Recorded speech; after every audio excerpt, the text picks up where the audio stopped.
మీద ఉన్న మిత్రులందరికీ వందనాలు. మీ అందరికీ నా ఆశీస్సులు. భగవంతుడు మనందరికీ ఒక గొప్ప అవకాశాన్ని, ఒక అద్భుతమైన అవకాశాన్ని ఇచ్చాడు. ఎంతోమంది పసిబిడ్డలకు విద్యాదానం చేసే అవకాశాన్ని ఇచ్చాడు. మరి ఆ అవకాశాన్ని ఎంతమందిని బాధ్యతగా ఉపయోగించుకున్నామా అనేది చాలా చాలా ముఖ్యం. మీరు మాకు ఆహ్వానం పలికారు. ఆహ్వానం పలికినప్పుడు మీ ఆనందం, మీ కేరింతలు, మీ జోష్ ఇదంతా చూస్తే చాలా బాగా అనిపించింది. మీ స్కూల్లో మీరు చదువు చెప్పే బిడ్డల్లో కూడా మిమ్మల్ని చూస్తూనే ఆ కేరింతలు, ఆ జోష్ కనిపిస్తుందా? అలా కనిపించకపోతే మన ఉపాధ్యాయ వృత్తిలో ఒక అడుగు వెనక ఉన్నాము అనేది మనం అర్థం చేసుకోవాలి.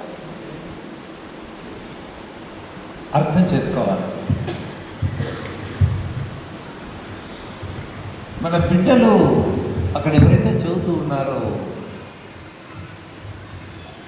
వాళ్ళలో ఆ సంతోషం, ఆ కళ్ళలో ఆ సంతోషాన్ని టీచర్ ఎప్పుడైతే చూడగలుగుతాడో అప్పుడే మన వృత్తికి సార్థకత చేకూరుతుంది. గట్టిగా నమ్ముతారు. అప్పుడు మీరు ఇక్కడ చదివే రోజుల్లో ఒక 5 బెస్ట్ అవైలబుల్ స్కూల్స్ అని పెట్టి ఆ 5 స్కూళ్ళకు పంపించేవాళ్ళం.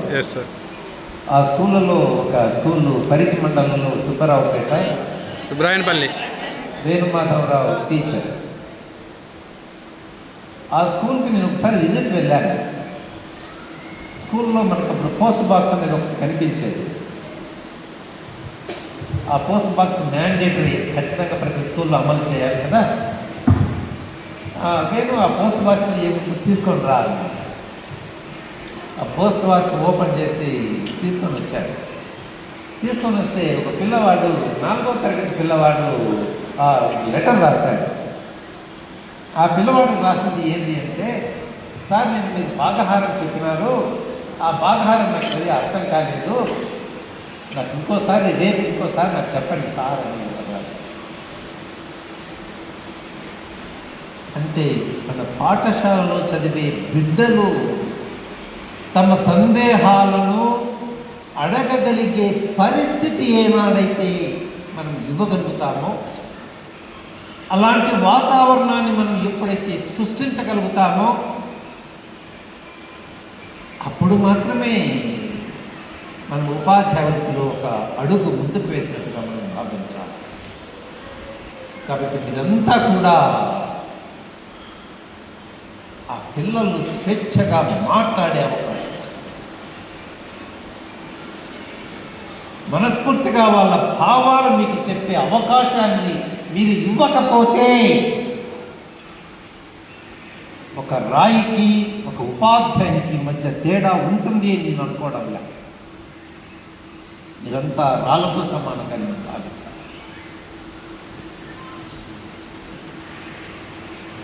మన పాఠశాలలో 1వ తరగతి చేరే ముందు పిల్లలు హాయిగా ఆడుకుంటూ ఉంటారు. వాడు గోళీలు ఆడతాడు, అదేదో చిల్లా కట్టి అది ఆడతాడు. ఆడేటప్పుడు కొలుస్తాడు, 1, 2, 3 కొలుస్తాడు. గోళీలు ఆట ఆడేటప్పుడు బాక్స్లో గోళీలు ఉంటాయి. ఆ గోళీలు జోబులో వేసుకొని వస్తాడు. ఆ గోళీలు ఎట్లాంటి గోళీలు తీసుకొస్తాడు? ఆటలు ఆడేటప్పుడు ముక్కబోయిన గోళీలు తెస్తాడు. మంచి గోళీలు తెస్తాడా? తీసుకురాడు. ముక్కబోయిన గోళీలు తెచ్చి ఆడ ఆడతాడు. 5 గోళీలు పెట్టి ఆడినప్పుడు 7 గోళీలు ఇచ్చేటప్పుడు అబ్బా నాకు 2 గోళీలు గెలుచుకున్నాను చెప్తాడు. ఒకవేళ 3 గోళీలు పోయినాయంటే ఇవాడు 5లో 3 పోయినాయి, నాకు 2 మిగిలినాయి అనేది ఇవాడు చెప్తాడు. అంటే కౌంటింగ్ చేయగలుగుతున్నాడు. 3 సంవత్సరాలు 4 సంవత్సరాల వయసులో ఎక్కువ తక్కువ చెప్పగలుగుతున్నాడు. కూడిక చెప్పగలుగుతున్నాడు, తీసివేత చెప్పగలుగుతున్నాడు. ఎవరు లేనప్పుడు? టీచర్ లేనప్పుడు. 4 సంవత్సరాల వయసులో టీచర్ లేనప్పుడు వాడు కౌంటింగ్ చేస్తున్నాడు, కూడిక చేస్తున్నాడు, తీసివేత చేస్తున్నాడు, మంచి చెడు వర్గీకరణ చేస్తున్నాడు. ఇన్ని చేస్తున్నాడు. 1వ తరగతిలో వాడికి కూడిక లెక్కలు చెప్పేటప్పుడు, తీసివేత లెక్కలు చెప్పేటప్పుడు వాడికి రావడం లేదు. సార్ లెక్కలు రావు సార్ టీచర్. 4 సంవత్సరాల వయసులో లెక్కలు చేసే ఆ బిడ్డ ఉపాధ్యాయుడి పరిస్థితుల్లో లెక్కలు చేయగలిగిన ఆ బిడ్డ ఉపాధ్యాయుడి సమక్షంలో ఎందుకు లెక్కలు చేయలేకపోతూ ఉన్నాడు? పాఠశాలలో ఏమి జరుగుతూ ఉంది, మన బోధనలో ఏమి జరుగుతూ ఉంది, మనం ఎప్పుడైనా విశ్లేషించుకున్నామా?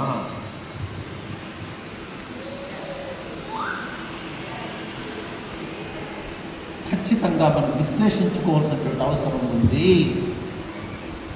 అలా చేయలేకపోతే ఉపాధ్యాయులుగా మనకు ఉనికే ఉండదు. పసిబిడ్డలు బుడిబుడి అడుగులు వేస్తూ ఉంటారు, వచ్చిరాని మాటలు మాట్లాడుతూ ఉంటారు, అమ్మను రకరకాల సందేహాలతో విసిగిస్తూ ఉంటారు. సూర్యుడు ఇటువైపు వస్తాడు, ఇటువైపు మునుగుతాడు, మళ్ళీ పొద్దున ఇటువైపు వస్తున్నాడు కదమ్మా, కిందేమన్నా తీసుకొని మళ్ళీ ఇటువైపు వస్తున్నాడా అంటాడు. అమ్మకి జవాబు తెలియదు. సైకిల్ 2 చక్రాలతో నిలబెట్టినోడు పడిపోతుంది, తొక్కేటప్పుడు ఎందుకు పడిపోదమ్మా అంటాడు. అమ్మకి జవాబు తెలియదు.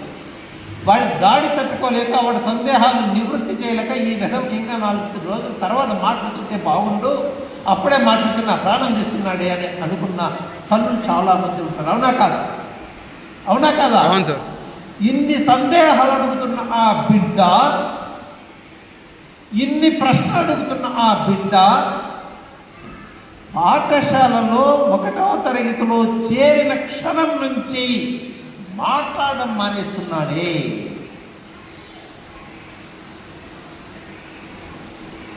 క్లాసుల్లో, పాఠశాలలో ఏం జరుగుతూ ఉంది?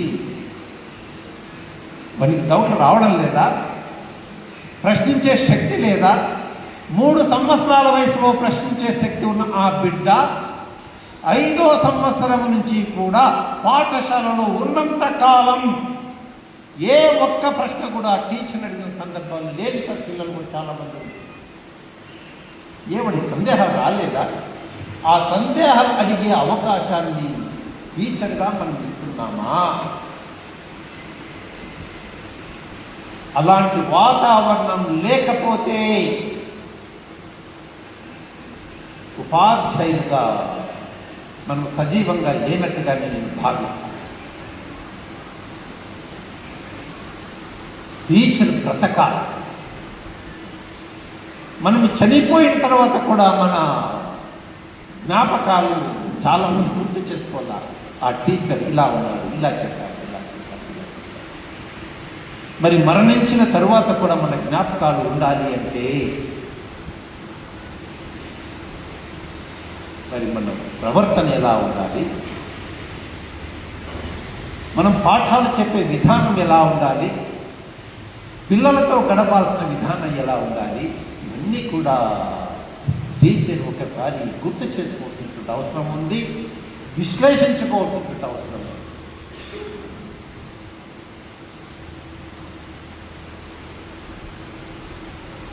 ఏపీజే అబ్దుల్ కలాం ఒక మాట చెప్తున్నారు, అది మరి ఇప్పుడు మనం మాట్లాడుకుంటున్నాం. కళలు కనండి. మరి మన పాఠశాల గురించి మనం ఏం కళలు కన్నాము? నేను డైట్ గురించి చాలా కళలు కన్నాను, ఆ కళలను సాకారం చేసుకున్నాను. ప్రతి అణువులో కూడా నా జ్ఞాపకాలు కనిపిస్తాయి. ఇది ఎవరు కట్టించారంటే నేను కట్టించాను, నేను గర్వంగా చెప్పుకుంటా. ఈ కుర్చీలు ఎవరు వేయించారంటే నేను వేయించాను, గర్వంగా చెప్పుకుంటా. తర్వాత ఇవన్నీ ఉన్నాయి, ఇది సాయి ప్రసాద్. అవన్నీ ఇలాంటివి తయారు చేయించాలంటే కష్టపడి తయారు చేసుకుని ఇక్కడ తగిలించాలి. మరి మా శ్రమ ఇక్కడ కనిపిస్తుంది. మరి మీ పాఠశాల గురించి, మీ బిడ్డల గురించి మీరేమైనా కలలు కంటున్నారా? వాళ్ళకి ఏం చెప్పాలి, ఎలా చెప్పాలి, ఏం చెప్తే అర్థమవుతుంది, అదేమన్నా కలలు కంటున్నారా? కలలు కనండి. మీ పాఠశాలను ఏం చేస్తే బాగుంటుంది, మీ పిల్లలకు ఏమి ఇస్తే బాగుంటుంది, ఎలా చెబితే బాగుంటుంది అనేది పిల్లలు కలుగుతారు.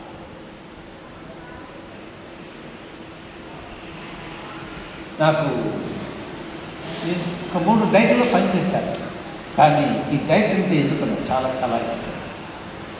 నా కుటుంబం కన్నా, నా భార్య బిడ్డల కన్నా ఇదంటే నాకు చాలా ఇష్టం. అప్పుడు అనుకునేవాడిని, సర్వీస్లో ఉన్నాను, సర్వీస్ దగ్గరికి వచ్చేటప్పుడు చేపపిల్ల నీళ్ళల్లో ఉంది కదా, నీళ్ళలో నుంచి బయటకు వేస్తే చచ్చిపోతుంది కదా, నేను కూడా రిటైర్ అయిపోయి డైట్ నుంచి బయటకు వస్తే చచ్చిపోతానేమో అని. భగవంతుడు నాకు ఏదో శక్తి ఇచ్చాడు, చచ్చిపోలేక. అంత ప్రేమ పెంచుకున్నాను ఈ సంస్థ మీద. ప్రతి క్షణం కూడా ఏదో ఈ బిడ్డలకు మంచి జరగాల, రకరకాల కార్యక్రమాలు పెట్టాలా, ఏం చేస్తే బాగుంటుంది అని మీ గురించి ఎక్కువగా ఆలోచన చేసేవాడు. ఆ ఆలోచన చేసే క్రమంలో అప్పుడప్పుడు మిమ్మల్ని కోపడి, ఇందాక రవి ఒక మాట అన్నారు, ఆలస్యంగా వస్తే ఎందుకు ఆలస్యంగా వచ్చావంటే, టిఫిన్ తినలేదు సార్, అన్నం ఏదో తినలేదు అంటే, ఒక పూట తినకపోతే చచ్చిపోతావా అని ఉంటాను. ఖచ్చితంగా అంటాను. అలాంటి కటువు మాటలు కూడా మాట్లాడి ఉంటాను. అలాంటి కటువు మాటలు ఏమైనా మాట్లాడి ఉండింటే అప్పుడు మీరు శిష్యులుగా ఎందుకంటే మీ బాగోగులు, మీరు భవిష్యత్తులో మంచి టీచర్లుగా బ్రతకాలా, బాగా ఎదగాల, మీ గురించి 10 మంది చెప్పుకోవాలా అని ఎక్కువగా కోరుకుంటాను. ఈ మధ్య ఒక చిన్న సంఘటన, అనంతపురంలో ఒక టీచర్ కాసిం అని, ఆయన గొట్లూరులో ఎప్పుడో పనిచేశాడు, ప్రైమరీ స్కూల్లో పనిచేశాడు కాసిం టీచర్. ఆయన రిటైర్ అయిన తర్వాత ఆయన దగ్గర ప్రైమరీ స్కూల్లో చదివిన పిల్లలు అంత పెద్ద పెద్ద వాళ్ళు అయిపోయినారు, ఆఫీసర్లు, ఉద్యోగులు, టీచర్లు, రెవెన్యూ డిపార్ట్మెంట్ ఎక్కడో అంతా ఉన్నారు. రిటైర్ అయిన తర్వాత ఆయన తీసుకొని వచ్చి గొట్లూరు గ్రామానికి తీసుకొని వచ్చి ఆయనకు ఒక బండి కట్టి, బండిలో సింహాసనం లాగా వేసి ఆయన కూర్చోబెట్టి ఊరంతా పిల్లలు లాగి ఆయన సన్మానం చేశారు. ఎప్పుడు ఆయన దాదాపు 30-35 సంవత్సరాల తర్వాత ఆయన పనిచేసిన స్కూల్లో నుంచి బయటికి వెళ్ళి 35 సంవత్సరాల తర్వాత రిటైర్ అయిన తర్వాత ఆ పిల్లలు ఆయన సన్మానం చేశారు. మరి ఆయన ఎంత గొప్పగా చెప్పి ఉంటే, ఎంత గొప్పగా పిల్లలను అభిమానించి ఉంటే, ఎంత వాళ్ళను మోటివేట్ చేసి ఉంటే ఈరోజు ఆయనకు అంత గొప్ప సన్మానం జరుగుతుంది. కాబట్టి మీ అందరికీ నేను చెప్పేది ఏమిటంటే, నీతులు మేము మామూలుగా వేదిక మీద ఉన్న వాళ్ళంతా మేము నీతి చెప్తూనే ఉంటాం. అయితే నీతి చెప్పేవాడు పాటించాలి, పాటించేవాడు నీతులు చెప్పాలి. భవిష్యత్తులో మంచి టీచర్గా భగవంతుడు గొప్ప అవకాశం ఇచ్చాడు. ఎంతోమంది పసిబిడ్డలు, ప్రత్యేకించి గ్రామీణ ప్రాంతాలలో ఉన్నటువంటి అమాయకపు బిడ్డలకు బోధించే అవకాశం, వాళ్ళను ప్రగతి మార్గంలో నడిపించే అవకాశం భగవంతుడు మీకు ఇచ్చాడు. ఈ అవకాశాన్ని మీరు ఖచ్చితంగా ఉపయోగించుకోవాలా. ఉపయోగించుకుంటేనే మీరు టీచర్గా సజీవులుగా ఉన్నట్టు భావించాలా, లేకపోతే మీకు ఆ రాయికి ఏమి తేడా ఉన్నట్టు మీరు అనుకోండి. కాబట్టి మంచిగా పాఠశాలలో ఉండండి, పిల్లలకు మంచిగా నేర్పించే ప్రయత్నం చేయండి.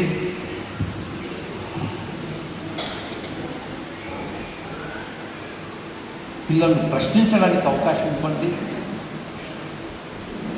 వాళ్ళకు ఆనందంగా గడపండి, వాళ్ళ సందేహాలు నివృత్తి చేసుకునే అవకాశాన్ని ఇవ్వండి. పిల్లల్ని ఎంకరేజ్ చేయాలి. సార్ మీకు చెప్పుకుంటానేమో, రాజస్థాన్లో ఒకసారి నేషనల్ లెవెల్ సెమినార్ నడిచింది. అక్కడ సెకండ్ అయిపోయిన తర్వాత థర్డ్ డే ఒక స్కూల్ విజిట్ చేద్దామని అన్నారు. వాళ్ళు ఏం చెప్పారంటే, నేషనల్ లెవెల్లో పేరున్న పాఠశాలది, ఆ పాఠశాలకు రేపు విజిట్ పోతున్నాము అని చెప్పారు. Next day morning seminar hall దగ్గరికి పోతేనే వెహికల్స్ తెచ్చి పెట్టారు. అందరూ మేము ఆ స్కూల్స్కి వెళ్ళాము. మేము ఆ జాతీయ స్థాయి గుర్తింపు పొందిన పాఠశాల అంటే మన తరగతి ఊరికి ఉండవు కదా, గొప్పగా చాలా మంచి బిల్డింగ్లు ఉంటాయి, మంచి లాన్స్ ఉంటాయి, కంప్యూటర్లు ఉంటాయి, మంచి యూనిఫామ్, మంచి షూలు వేసుకొని చాలా గొప్పగా ఉంటుంది ఆ పాఠశాల అనుకున్నాం. ఆ తీరా పాఠశాల దగ్గరికి పోయి కారులో నుంచి కిందికి దిగుతుంటే చూస్తే అది ఎలా ఉంది అంటే మన గ్రామీణ ప్రాంతాలలో అత్యంత అధ్వానంగా ఏ పాఠశాల ఉంటుందో దానికి ఒక 100 రెట్లు అధ్వానంగా ఉంది ఈ పాఠశాల. పూరి గుడిసెలు, గోడలు కూడా లేవు. ఆ గోడలు ఎంత ఉన్నాయంటే ఇంతవరకే ఉంటాయి. యువతల నుంచి చూస్తే అవతల ఆ రూమ్ అవతల ఉండే పిల్లలు కనిపిస్తారు, ఇంతే ఉన్నాయి. కింద ఆ పేడతో అలికిన నేల, కనీసం రాళ్ళు నాపరాలు కూడా లేవు, బండలు కూడా లేవు. పూరి గుడిసెలు, ఇట్లా చుట్టూ యూ షేప్లో ఉంది ఆ స్కూల్. ఆ స్కూల్ పేరు దిగంతర్ పాఠశాల. దిగంతర్ పాఠశాల. ఇద్దరు ముగ్గురు ఒక స్కూల్లో ఒక క్లాస్లో పోయి కూర్చున్నాడు. కూర్చోడానికి మన కుర్చీలు కావాలి కదా, ఆ కుర్చీలో టీచర్ కూడా కిందే కూర్చున్నాడు. యూ షేప్లో పిల్లలంతా ఉన్నారు. టీచర్ ఇక్కడ కూర్చున్నాడు. టీచరు పిల్లలకు ఎక్స్ప్లెయిన్ చేస్తున్నాడు. వాళ్ళకి యూనిట్ వైజ్ బుక్స్ ఉంటాయి, చిన్న చిన్న బుక్స్. ఒక యూనిట్ ఒక బుక్, ఆ బుక్ ఎక్కడ పక్కన ఉంటాను, ఇంకో బుక్ తీసుకుంటాను. ఆ పాఠం చెప్పిన తర్వాత పిల్లలను ప్రశ్నలు అడుగుతూ ఉన్నాడు, వాళ్ళు జవాబులు చెప్తున్నారు. పిల్లల నుండి అడగమన్నాడు, వాళ్ళు ప్రశ్నలు అడుగుతున్నాయి, జవాబు చెప్తున్నారు. ఆ చర్చ ఎలా జరుగుతూ ఉంది అంటే ఒక ఇద్దరు క్లోజ్ ఫ్రెండ్స్, మామూలు ఫ్రెండ్స్ కాదు, చాలా చాలా థింకెస్ట్ ఫ్రెండ్స్ అంటారు. ఆ ఇద్దరు క్లోజ్ ఫ్రెండ్స్ ఎలా మాట్లాడుకుంటున్నారు, టీచరు పిల్లలు అలా మాట్లాడుకుంటున్నారు. చాలా చాలా ఆశ్చర్యం అనిపిస్తుంది. ఒక టీచర్తో ఇంత స్వేచ్ఛగా ఇంత బాగా మాట్లాడుతున్నారు. బెల్ కొట్టారు, అది యూరినల్ టైం. ఆ టీచర్ బయటకు వచ్చాడు. పాపం వాళ్ళు పంచలు కట్టుకొని ఉంటారు, టీచర్ ప్యాంటులు ఉండవు, పంచ కట్టుకొని ఉంటారు. టీచర్ బయటకు వస్తేనే ఒక పిల్లవాడు ఏం చేశాడంటే ఆ టీచర్ వెనక నుంచి ఇట్లా హక్ చేసుకున్నాడు. ఇంకో పిల్లవాడు వచ్చాడు, లెఫ్ట్ సైడ్ నుంచి వాడు టీచర్ని హక్ చేసుకున్నాడు. ఇంకోడు రైట్ సైడ్ నుంచి హక్ చేసుకున్నాడు. ఇంకోడు ఆ వెనక హక్ చేసుకున్నాడు. వాడిని వీపెక్కి టీచర్ భుజం మీద ఎక్కే ప్రయత్నం చేస్తున్నాడు.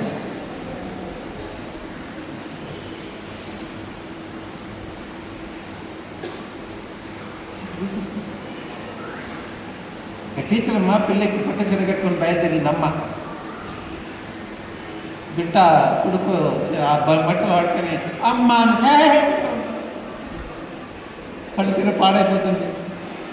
ఒక తల్లి ఒక బిడ్డను దగ్గరికి తీసుకోవడానికి సందేహిస్తున్న ఈ పరిస్థితుల్లో ఎక్కడో పుట్టిన బిడ్డ, ఎక్కడో పుట్టిన టీచర్, ఈ అవినాభావ సంబంధం ఎలా వచ్చింది?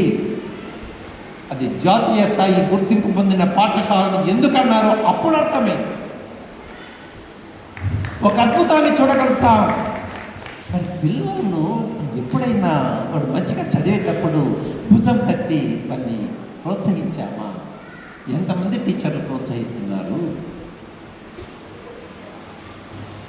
ఎంత గొప్పగా చదువుతున్నారా నువ్వు, చదువు అని మనము అని ప్రోత్సహించిన సందర్భాలు ఎన్ని ఉన్నాయి? ఎప్పుడైతే ఆ బిడ్డను మనము ప్రోత్సహించగలుగుతామో అప్పుడు మాత్రమే బిడ్డ నేర్చుకుంటాడు. టీచర్ ఇచ్చేవాడు బిడ్డ నేర్చుకునేవాడు, తీసుకునేవాడు అనుకుంటాం. కానీ ఇచ్చేవాడు తీసుకోవాలి కదా, ఇస్తే తీసుకోవాలి కదా. తీసుకోలేనప్పుడు నువ్వు ఇచ్చేదేమో నీ దగ్గరే ఉండిపోతుంది, వాళ్ళ దగ్గర ఏమీ ఉండదు. కాబట్టి తీసుకోవడానికి కూడా మనకు శక్తి ఉండాలి, ఇవ్వడానికి కూడా శక్తి ఉండాలి.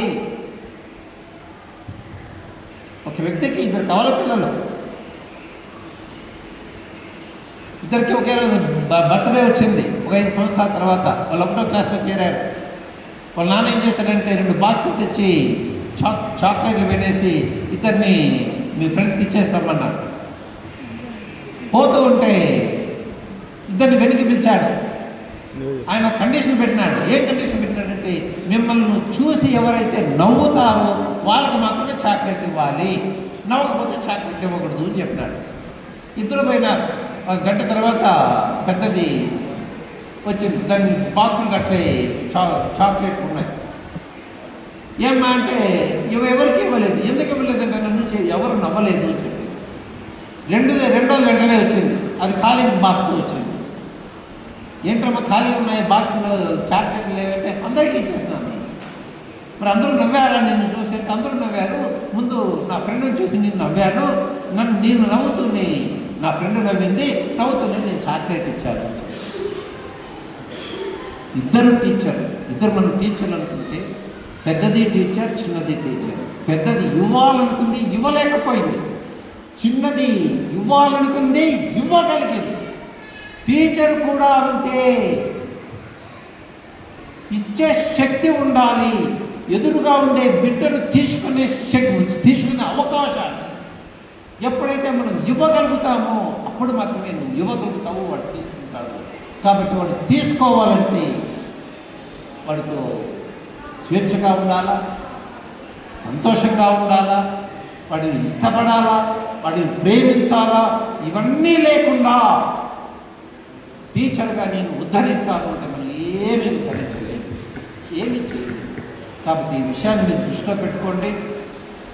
ఈ విషయాన్ని మేము మీ పాఠం చెప్పేటప్పుడే మీరు స్టూడెంట్స్గా ఉన్నప్పుడే చెప్తూ ఉంటాం. అయినా కూడా ఇంకోసారి మీకు గుర్తు చేస్తున్నాను. కాబట్టి మీరు మీ పిల్లలు మిమ్మల్ని ప్రేమించి వాతావరణాన్ని సృష్టించుకోండి. అలా సృష్టించుకున్నప్పుడే మన జన్మకు సార్థకత అవుతుంది. పాఠాలు చెప్పడం ముఖ్యం కాదు, ప్రవర్తన కూడా చాలా ముఖ్యం. కాబట్టి మీరు మంచిగా ఉండాలని, మీ పాఠశాలలో మీకు మంచి పేరు రావాలని, ఉత్తమ ఉపాధ్యాయులుగా మీరు రాణించాలని కోరుకుంటూ ఈ అవకాశాన్ని ఈ కార్యకర్తలు మంజు లాంటి పిల్లలందరూ మంచిగా ఏర్పాటు చేశారు.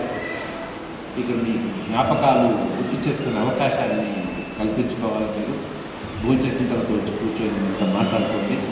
మరి వేదిక మీద ఉన్న వ్యక్తులందరూ కూడా అప్పుడు నాకు బాగా సహకరించిన వ్యక్తులు. మరి వీళ్ళందరికీ కూడా మనస్ఫూర్తిగా నేను వందనాలు తెలియజేస్తూ, మీ అందరికీ మరొకసారి ఆశీస్సులు తెలియజేస్తూ నేను సెలవు తీసుకుంటున్నాను.